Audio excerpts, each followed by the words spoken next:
Good evening. देखिए, अपना बाजार संतुलन का जो टॉपिक चल रहा था उसमें अपन ने पढ़ा कि जब बाजार में फर्मों की संख्या स्थिर होती है तो संतुलन किस प्रकार से होता है, मांग और पूर्ति में शिफ्ट होने से क्या प्रभाव संतुलन कीमत और पूर्ति पे आता है, मात्रा पे आता है। उसके बाद में अपन ने अलग अलग शिफ्ट पढ़ा, एक साथ शिफ्ट पढ़ा। उसके बाद में अगले टॉपिक में अपन ने पढ़ा कि स्वतंत्र निर्बाध प्रवेश या बहिर्गमन जब फर्मों का होता है उस स्थिति में फर्म का संतुलन है वो किस बिंदु पे होता है और किस प्रकार से मांग में शिफ्ट होने पे क्या प्रभाव कीमत या मात्रा के ऊपर आता है, इस बिंदु की अपन ने चर्चा की थी। आज का अपना जो टॉपिक है वो लेके आए हैं कि देखिए, कुछ वस्तुएं और सेवाएं ऐसी होती हैं जिनकी जो वांछित कीमतें होती हैं वो या तो अत्यधिक ऊंची होती हैं वांछित कीमत से, या अत्यधिक नीची होती है। तो इसको कंट्रोल करने के लिए, नियमन करने के लिए सरकार को इसमें पार्टिसिपेट करना होता है। सरकार इसका क्या करती है, नियमन करती है।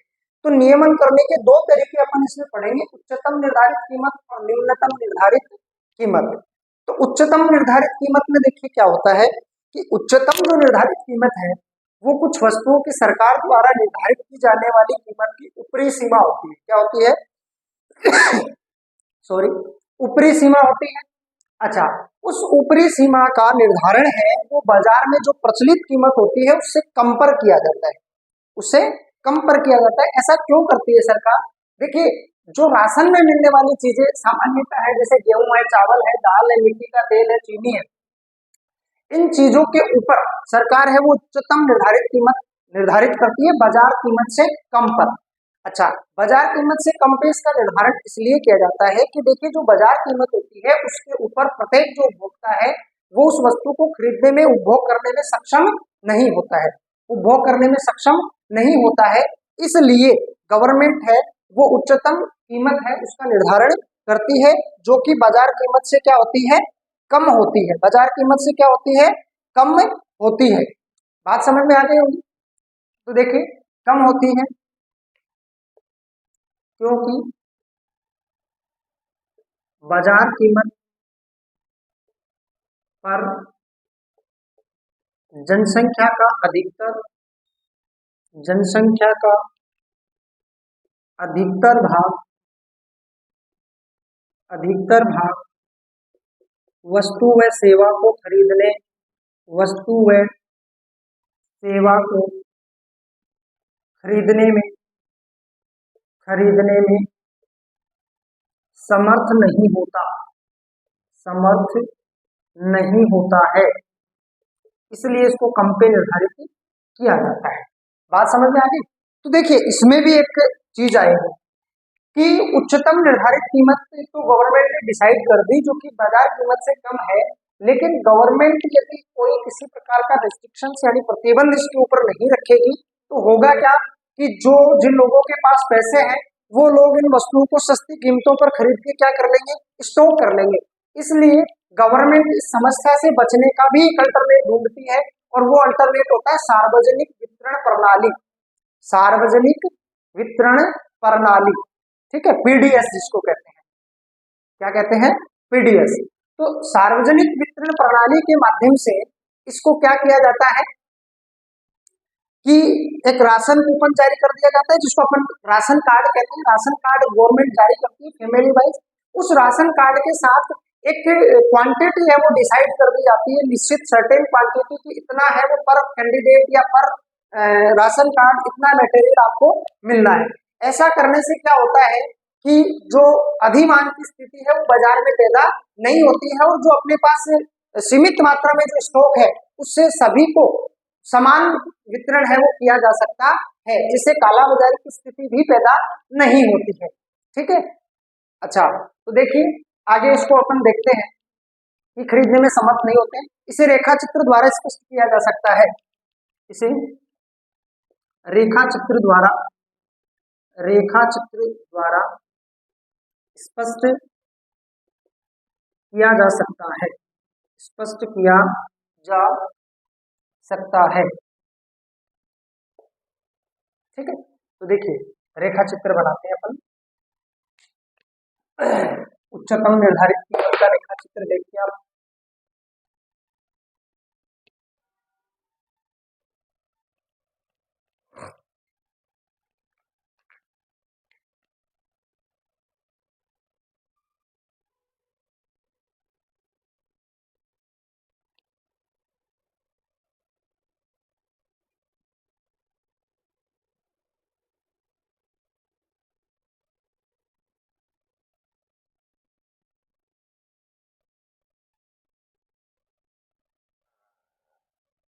ठीक है, ये क्वांटिटी है, ये प्राइस है, ये पी स्टार, ये क्यू स्टार, ये पी सी, ये क्यू सी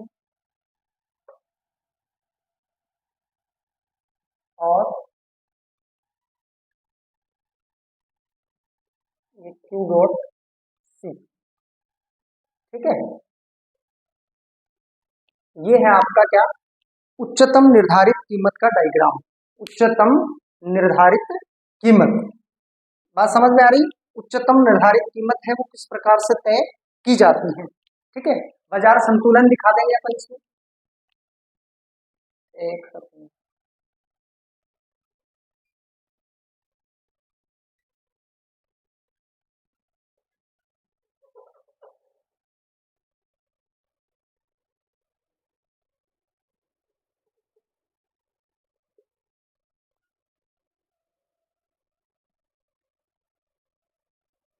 ये सप्लाई है, ये डिमांड है, ये इसका इक्विलिब्रियम। ठीक है, तो देखिए आप डायग्राम में देख रहे हैं कि जो पी स्टार और क्यू स्टार है वो बाजार कीमत, वो बाजार द्वारा निर्धारित कीमत है, और जो क्यू स्टार है वो बाजार की है वो संतुलन मात्रा है, क्योंकि इस पे ही जो सप्लाई कर्व है वो डिमांड कर्व को इंटरसेक्ट कर रहा है। लेकिन जो गवर्नमेंट द्वारा डिसाइड की गई प्राइस सीलिंग जो है, उच्चतम निर्धारित कीमत है, वो अपन ने यहाँ लिखा भी है कि जो प्रचलित कीमत होती है उससे क्या होगी, कम। तो यहाँ डिसाइड करते ही क्या हो जाएगा, बाजार में अधिमांग की स्थिति पैदा हो जाएगी। क्या हो जाएगी, बाजार में अधिमांग की स्थिति पैदा हो जाएगी, और बाजार में पूर्ति का जो लेवल रहेगा वो क्या रहेगा, ये पूर्ति का लेवल है वो क्या रहेगा, कम हो जाएगा। तो देखिए इसका एक्सप्लेनेशन करते हैं अपन रेखा चित्र में। रेखा चित्र में बाजार कीमत पी स्टार तथा मात्रा क्यू स्टार है, जहां बाजार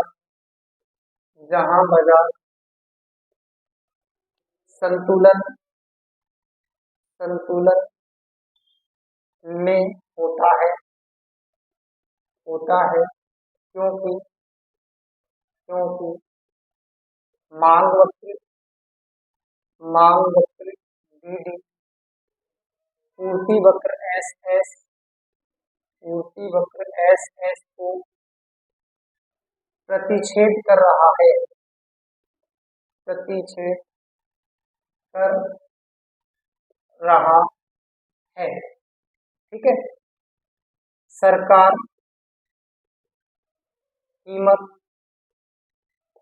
पीसी पर उच्चतम सीमा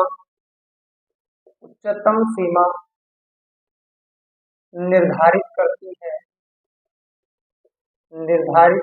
है, जो बाजार कीमत स्टार से कम है,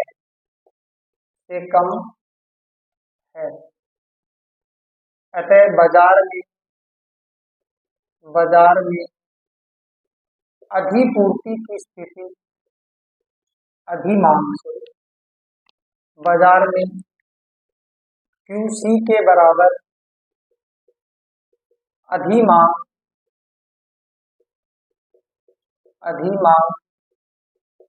होगी।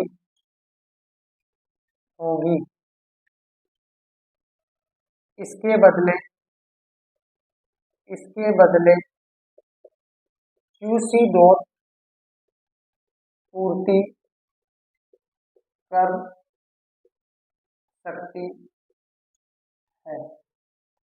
कर सकता है। इसके बदले यानी कि क्यूसी के बराबर अधिमांग होगी, लेकिन बाजार में जो पूर्ति होगी वो किसके बराबर होगी, क्यूसी डॉट के बराबर होगी। तो यहाँ क्या है, अधिमांग की स्थिति पैदा हो जाती है। तो देखिए क्या होगा अधिमांग की स्थिति, अच्छा अधिमांग की स्थिति पैदा होगी। अच्छा अब क्या है देखिए, इसका स्क्रीनशॉट ले लीजिए।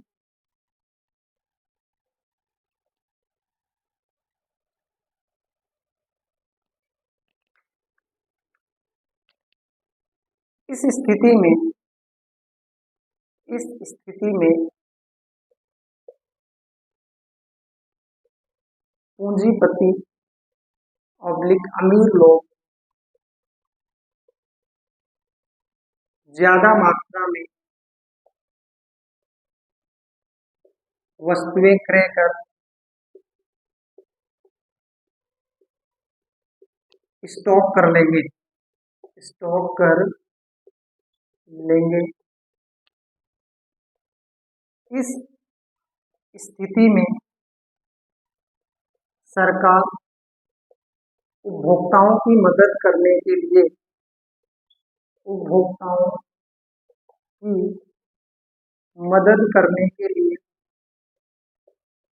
के लिए सार्वजनिक वितरण प्रणाली का प्रयोग करती है जिसके तहत सरकार परिवारों को एक राशन कूपन जारी करती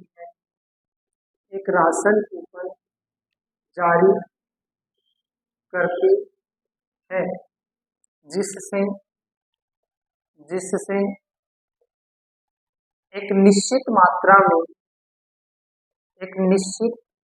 मात्रा में वस्तु उपभोक्ता को उपलब्ध कराई जाती है।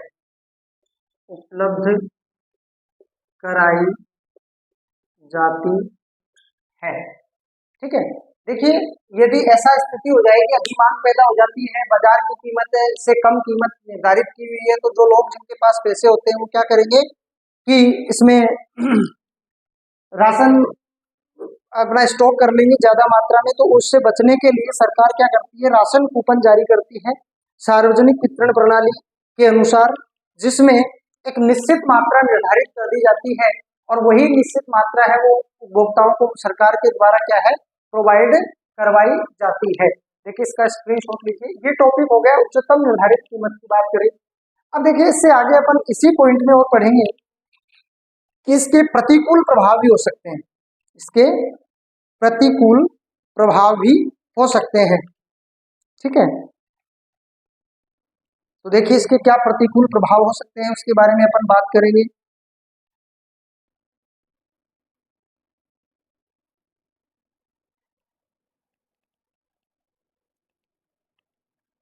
प्रतिकूल प्रभाव की बात करेंगे।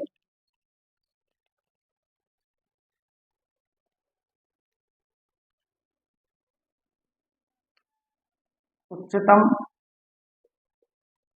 निर्धारित कीमत के उपभोक्ताओं पर प्रतिकूल प्रभाव, तो सभी को तो मिल रहा है लेकिन इसके प्रतिकूल प्रभाव देखिए क्या हो सकते हैं। तो इसके दो प्रतिकूल प्रभाव हो सकते हैं। नंबर एक, उपभोक्ताओं को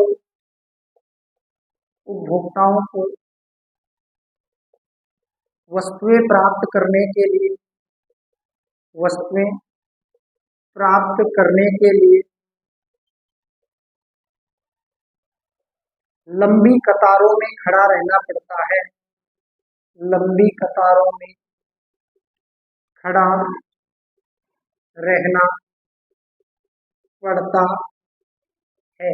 एक तो ये दुष्प्रभाव हो गया कि राशन की दुकान पे बहुत ज्यादा भीड़ लगती है, इसलिए लंबी कतारें बनी हुई होती हैं। जैसा कि अपन अभी देख रहे हैं कि एनएफएसए के तहत जिनको गेहूं मिलते हैं तो एक निश्चित समय में खुलती है, तो बहुत ज्यादा मात्रा में जो कंज्यूमर्स हैं जो उस स्कीम में अब एलिजिबल है वो बड़ी मात्रा में एक साथ आ जाते हैं, तो उसे लंबी कतारों का सामना करना पड़ता है। सरकार द्वारा निर्धारित वस्तु की मात्रा से उपभोक्ता उपभोक्ता संतुष्ट नहीं होते, संतुष्ट नहीं होते, इसलिए वे ज्यादा कीमत देने को, ज्यादा कीमत देने को तत्पर होते हैं, ज्यादा कीमत देने को तत्पर होते हैं, जिससे जिससे काला बाजारी की स्थिति पैदा होती है, काला बाजारी की स्थिति पैदा होती है, पैदा होती है।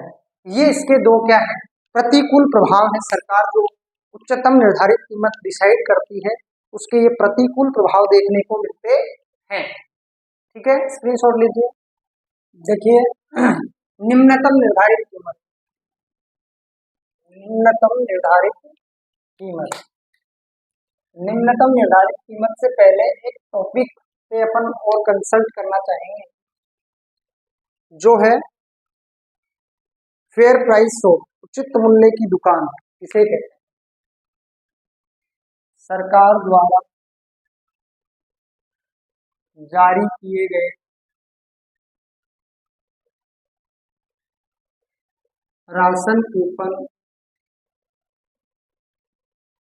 के आधार पर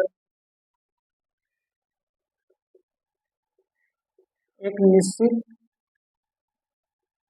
मात्रा में वस्तु उपलब्ध करवाने वाले स्थान को उचित मूल्य की दुकान कहते हैं,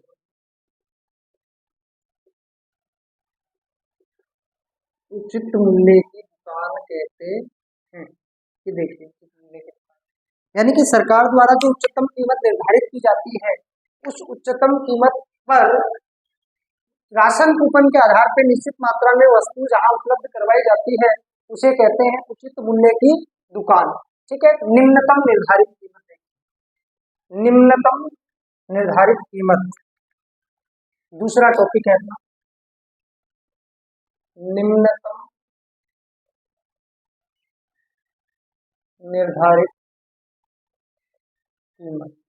ये भी देखिए सरकार द्वारा ही निर्धारित की जाती है, ध्यान रखने की बात है।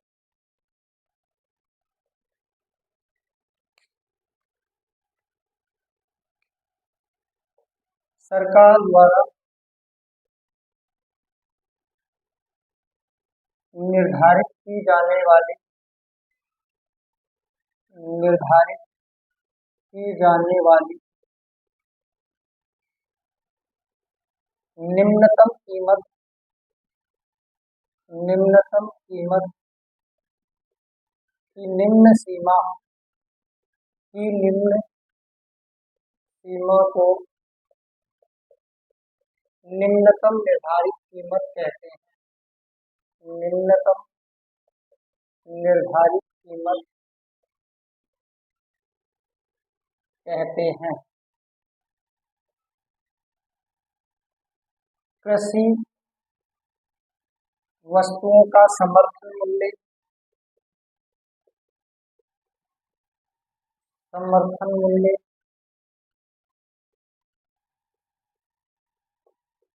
कीमत कार्यक्रम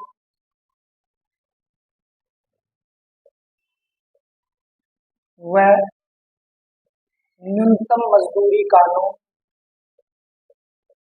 न्यूनतम मजदूरी कानून इसके संबंधित उदाहरण है, संबंधित उदाहरण है। देखिए सरकार के द्वारा जो कीमत निर्धारित की जाती है निम्नतम, सरकार के द्वारा किसी वस्तु, सरकार द्वारा किसी वस्तु या सेवा की निर्धारित की जाने वाली निम्नतम कीमत की निम्न सीमा को निम्नतम निर्धारित कीमत कहते हैं। इसमें देखिए क्या क्या चीजें आएंगी। देखिए एक तो समर्थन मूल्य एमएसपी जिसको बोलते हैं अपन, support price, MSP price programme, उसके बाद में मिनिमम वेजेस लो, ये इसके एग्जाम्पल है। ये इसके क्या है? एग्जाम्पल है। सरकार द्वारा निर्धारित निम्नतम कीमत, निर्धारित निम्नतम कीमत, निम्नतम कीमत बाजार कीमत से अधिक होती है, बाजार कीमत से अधिक होती है, ताकि कृषि उत्पादों का किसानों को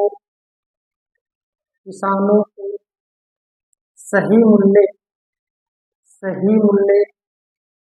प्राप्त हो सके,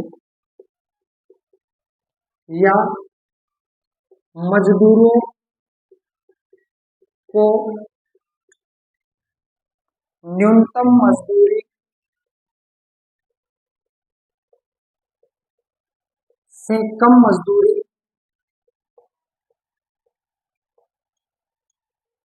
ना प्राप्त हो। ठीक है, इसलिए है वो निम्नतम कीमत है वो निर्धारित की जाती है गवर्नमेंट के द्वारा। देखिए डायग्राम बनाते हैं।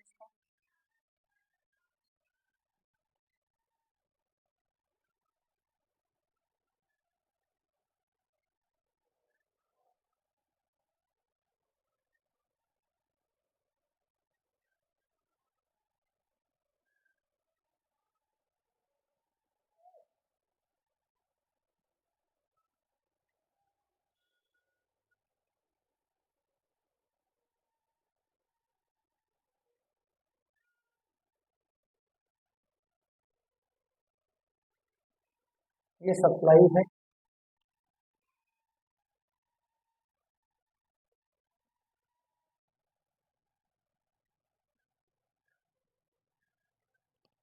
ये डिमांड है, ये पी, ये क्यू। ठीक है, बढ़ा क्या है अपन ने कि वो इससे ज्यादा पर डिसाइड की जाती है। ठीक है, ये क्यू एफ है,